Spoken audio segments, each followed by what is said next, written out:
The test is in 4 parts: Part 1, Part 2, Part 3, and Part 4. Now look at Part 1. Part 1. You'll hear two people organising a going-away party for a mutual friend. First, you have some time to look at questions 1 to 4.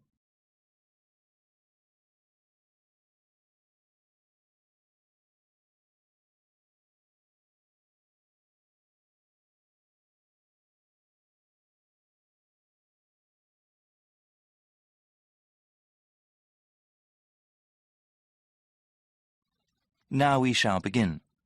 You should answer the questions as you listen, because you will not hear the recording a second time. Listen carefully and answer questions 1 to 4. Hey Bruce, looks like we got some planning to do for Albert's going away party, right? There are certainly some things we have to talk about now. Yeah, that's better than doing everything at the last minute. OK, so I can write some notes as we talk. Sure thing. So, when should we have the party?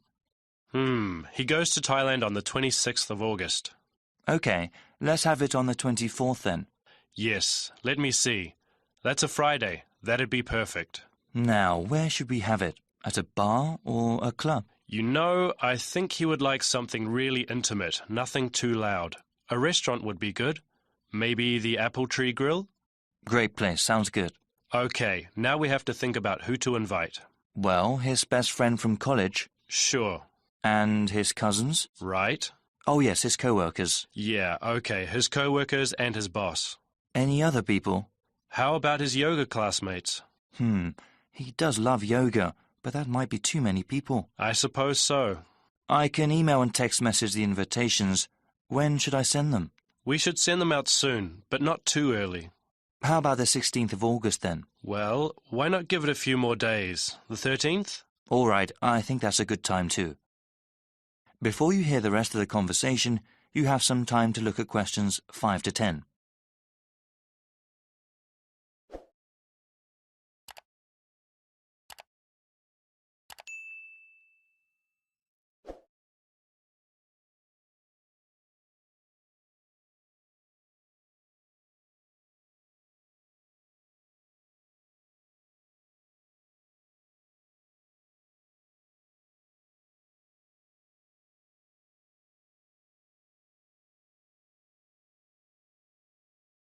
Now listen and answer questions 5 to 10. OK now, we have to think of a gift. Should we all get one? No, I was thinking we could all give money for the party and the gift. You know, something really nice. Yeah, that'd be better than getting him little things individually. I can ask for the money. Thanks for doing that. How much should we ask for? I think we should ask for maybe $15 each. Is that too much? No, not at all. He's going away for 2 years. That would give us about $150. That's a good amount. Yeah, well, I'm thinking we could get him something practical. Yes, especially since he's going abroad. Something he could use, something that's also portable. We could get him an article of clothing, perhaps, or maybe even a pair of shoes. Shoes are nice, but they might wear out easily, especially where he's going. Maybe a book light? A what? Yeah, he loves to read, and a book light would be very convenient when he travels. OK, that's one good gift idea. Did you write that down? Yep. Now, we need to think about reservations at the restaurant. Well, we should get their big banquet room, yeah? Yes, definitely. Should we ask the restaurant to prepare a buffet? Isn't that expensive? No, I don't think it is. A buffet dinner sounds cheaper than everyone ordering individual meals. Definitely. How about drinks? They can buy drinks themselves, or bring their own. OK. Yeah, it would cost too much if we bought drinks ourselves. Certainly. We have to ask someone to bring an MP3 player. The restaurant has speakers and we can hook it up for music. Sounds good. Actually, there is one more thing that I thought we should do since Albert is leaving for such a long time. What were you thinking of? Maybe we could have a slideshow of all the fun times we've had. That'll take a little bit of work, but I think it's a great idea. Actually, in the invitation, can you ask for some photos people have of him? Yeah, definitely. I can scan them, or people can send me digital photos they have. All right. I'll tell them when I send out the invitations. Then I can make a little presentation. I can't wait to see his reaction. Yeah, especially that one picture where... That is the end of part 1. You now have half a minute to check your answers.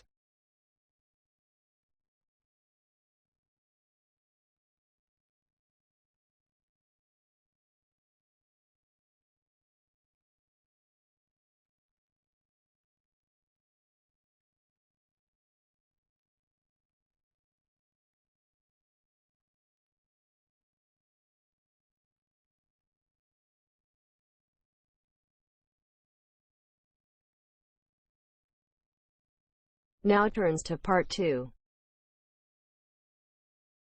Part 2. You will hear a speaker talking about saving energy in the home. First, you have some time to look at questions 11 to 12.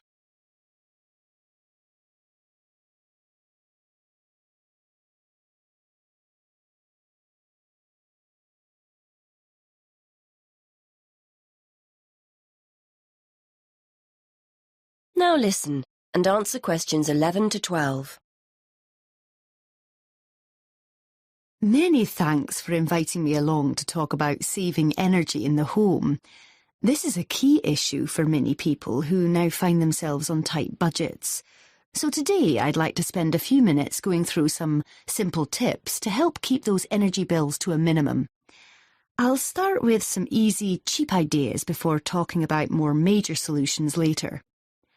I think we're all aware of the importance of insulating our homes. And although I'd advise you to get it done, I appreciate it can sometimes be inconvenient to have building work carried out. And though they're growing in popularity, having solar panels installed on the roof isn't a cheap enough option for many of us to consider seriously. So what other steps can we take? Well, most people will make a point of turning the heating down when temperatures outside rise, but they ignore other equally useful ways of saving energy when they're making dinner or doing their weekly laundry. Before you hear the rest of the talk, you have some time to look at questions 13 to 20.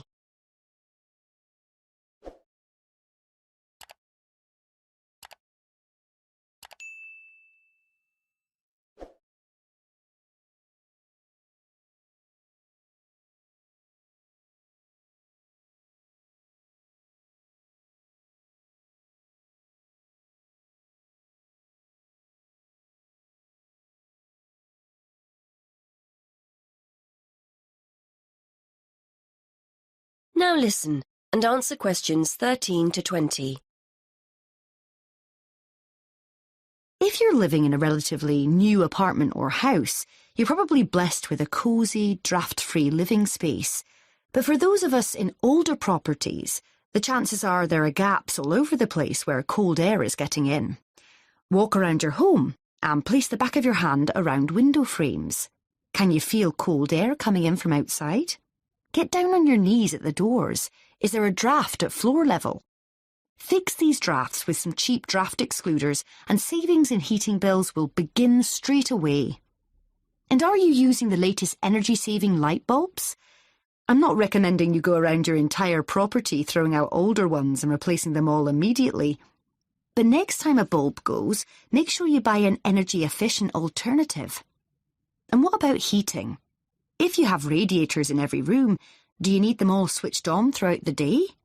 If they're on timers, set them efficiently. Then there's the laptop or your TV. Do you leave them switched on overnight or on standby? Don't waste money. Turn them off. And that goes for lights as well. You'd be surprised how many people leave them on when they go out. There are also guaranteed savings to be made in the kitchen. I'm always telling my husband not to overfill the kettle when he makes a cup of tea. Why boil more water than you actually need? When you consider how many times that kettle gets used every day, you'll appreciate just how much electricity can be saved by boiling what you need and no more. And the next time you're cooking pasta or potatoes, keep a lid on the pot. The water will boil much more quickly than if you leave it off. And if you've bought yourself a pressure cooker or steamer and it's sitting in the cupboard never being used, get it out. They're much more efficient than pots and pans. Now, the refrigerator and freezer. If the fridge is next to the cooker, it's having to work harder to stay cold. But as I'm giving cheap, easy solutions here, a kitchen redesign might be out of the question. Still, there are other energy-saving steps you can take. Keep an eye on the temperature control. We often forget to turn it down in the colder winter months when a high setting is unnecessary. Also, remember to defrost the freezer frequently and try not to overfill it, as this isn't the most efficient way of using it. The washing machine is another potential money saver. A lot of people wash at 40 degrees Celsius, but it's often okay to drop the temperature down to 30 degrees Celsius with similar results. And remember to either wash full loads or select the half-load programme. Again, a surprising number of people forget to do this. And is it really necessary to dry your clothes in a tumble dryer? If you have a garden or a yard, hang them outside. Or if you're drying them inside, get yourself a cheap clothes rail rather than hanging things over radiators, which robs you of valuable heat. Now, let's turn to some of the help our local council is offering to householders to save energy. That is the end of part 2. You now have half a minute to check your answers.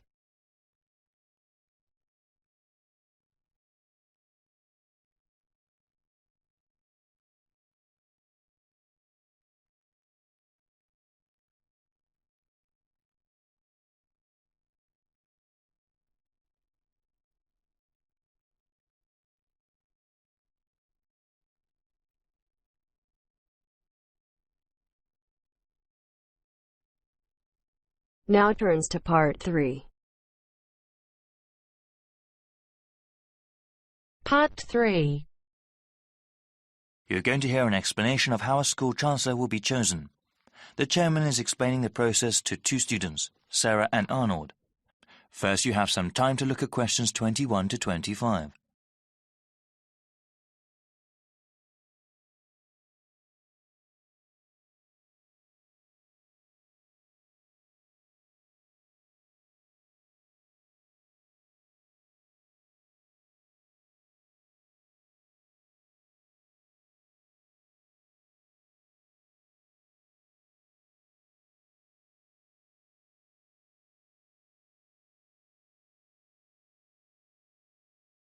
Now listen carefully and answer questions 21 to 25. Good evening, everyone. I hope you've both taken a look at the documents given to you. As student members of the University Chancellor Selection Committee, you will help to select a new Chancellor for our university. This person will be responsible for the operations, academics, and budget of the university. Today, I want us to talk about getting feedback from other students and about the selection process. Okay, so what exactly will our roles be? You both are full members of the committee representing the interests of the student body. When we go over the applicants for Chancellor, your votes will count the same as other committee members. The same as other faculty and administrators? Okay. Indeed. It is important to have student input in the selection process. That will be part of your duties as committee members, to talk to the student body and get a feeling for what they want in a new Chancellor. You will report back to me, the committee chairman, and then talk to the rest of the committee. I suggest that you contact the student newspaper and ask them to do some sort of survey. You both can also talk to the heads of various student organisations and gauge their opinions. All right, what sort of questions should we ask? Well, if you know of any issues important to the student body as a whole, you can ask them about that.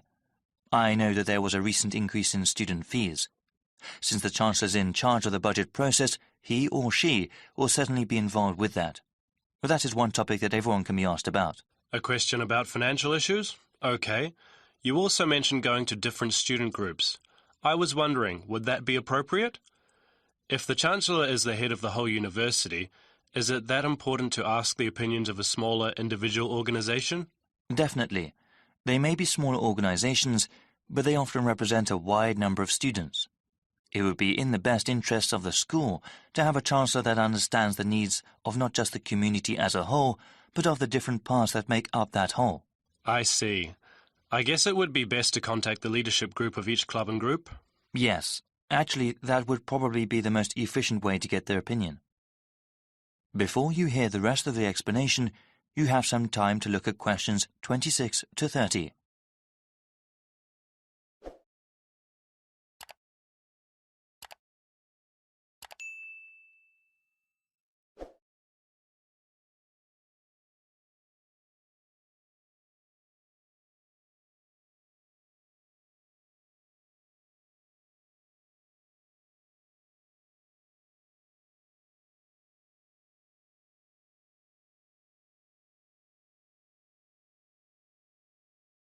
Now listen and answer questions 26 to 30. After you get a feel for what the student body thinks, I would like you to create a report for me. As chairman, I am responsible for making sure the different views of the students, faculty and the administration are heard. So what happens after we submit our report to the rest of the committee? We'll start with the rest of the selection procedures. We have an open process, meaning anyone who wants to can apply to be Chancellor. That way, we will have the widest available pool to choose from. Of course, the first step will be to narrow down the field of applicants. Looking at their background and work experience, we will end up with 15 candidates. There will be further background checks on the remaining candidates. These checks include talking to the references a candidate has listed, as well as asking about them at any previous institution they may have worked at. This is quite a rigorous process, isn't it? It has to be. The Chancellor represents the university, so we need the best qualified person. After the background checks, we will contact candidates and ask them to come in for an interview before the committee. I remember hearing that we'll also be sitting in on those interviews. It'll be difficult to think of good questions to ask all those candidates. Well, I think the committee as a whole will do that. Okay. That sounds like the best way. Yes, it's quite a rigorous interview process. Each candidate will have to come in a second time. The final 5 candidates will then be asked to come in a third time and actually interact with some of the community members here. After the committee chooses the finalist, that one name will be sent to the Board of Trustees to be approved. They will also go over the candidate's material before having an up or down vote on him or her. Then that person becomes the Chancellor of the university? It is good to have so many people working together on this. I'm sure we'll find a great Chancellor. Yes, actually there are many interesting stories about past selection committees. That is the end of part 3. You now have half a minute to check your answers.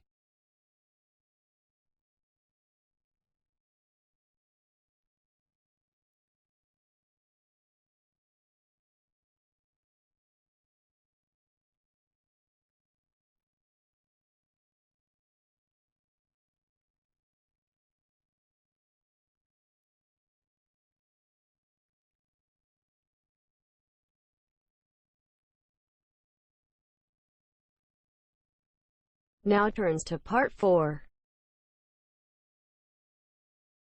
Part 4. You are going to hear a lecturer giving a talk on a type of fundraising for business called crowdfunding. First, you have some time to look at questions 31 to 40.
Now listen carefully and answer questions 31 to 40.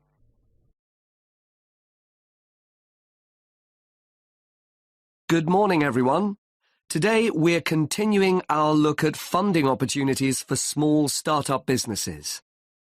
The emergence of social media has given companies the ability to connect with fans and potential customers directly. On the back of the growth in social media, a model of raising finance has emerged known as crowdfunding. This revolutionary way of raising finance began with micro-lending in the 90s. More recently, an equity-based model has emerged that allows people to invest directly in a new company. We're going to examine this in more detail later, but let's turn first to a third model, which I'll term a fan-based model. With this model of crowdfunding, individuals are encouraged to give an amount of money to support the launch of a project or initiative without the promise of any financial return. Instead, there's a reward for donating. This contrasts with the micro-lending model, which would require a return on investment, and the equity-based scheme, which may offer shares. Crowdfunding portals or websites allow the business concerned to present the initiative along with the financial target required.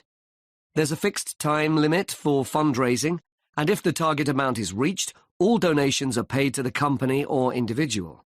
Whether it's an author planning to write a new book, an independent film company looking to make a new film, or a technology company with an idea for an app, the person or company needing funding would turn to its fan base for support. This is managed through one of the many crowdfunding online portals that have emerged. Of course, a fan or supporter of a particular initiative is likely to give money anyway. But donation-based crowdfunding will often make donating even more attractive by offering a rewards-based incentive scheme. Let's take a film company, for example, that needs funding for a new film. For a small, set donation, the donor might be offered a free ticket to the premiere or a DVD of the film. A larger set donation might be rewarded by the chance to attend a launch event when the film goes live. Those people who make bigger donations could even be offered the chance to meet the cast of the film, whilst the highest level donation could see the person's name mentioned in the film credits. For companies that already have a significant fan base, crowdfunding offers a fantastic opportunity to raise money quickly from a large number of people, each of whom donates just a small amount of money. Compare this to the time and effort that would be needed to sell your idea to investors or your bank manager, particularly in an age when raising finance can be difficult. The company may also have links with partner companies or organizations that run fundraising events. In this case, you can significantly increase participation by working with these organizations to promote your crowdfunding project. Another significant advantage is that you can reach out to your fan base for feedback on the project while it's being developed, thus making the final product more appealing. Crowdfunding enables you to raise awareness of the product at an early stage, thus increasing the potential for sales. With so many people behind you, it can also act as a great incentive to get the best possible product out on time and on budget. However, there are disadvantages to bear in mind. The model can be described as all or nothing. If you don't reach the monetary target required in the agreed time, all promises of donations are cancelled, and no money is paid, leaving you back at square one. Should this happen, or still worse, you receive the funding but are unable to come up with the product, not only will your fans end up disappointed, but the portal will record the fact that you failed to reach your target, or that the initiative failed. Fulfilling all the pledges that you've made to people can also be very time-consuming. For example, remembering to send out copies of books or free cinema tickets can sometimes be forgotten in the excitement and frenzy of launching your product. People sometimes forget to factor in the cost of rewards when calculating profit margins. But these can be significant. And finally, if you have a small fan base, for example, you're a new company or have a small social media footprint, raising awareness of your initiative will be challenging. These drawbacks aside, donation-based crowdfunding is a wonderful opportunity for individuals or small startups to raise funds for that exciting new project whilst reaching out and connecting to the people who are most likely to support and promote your work for you. That is the end of part 4.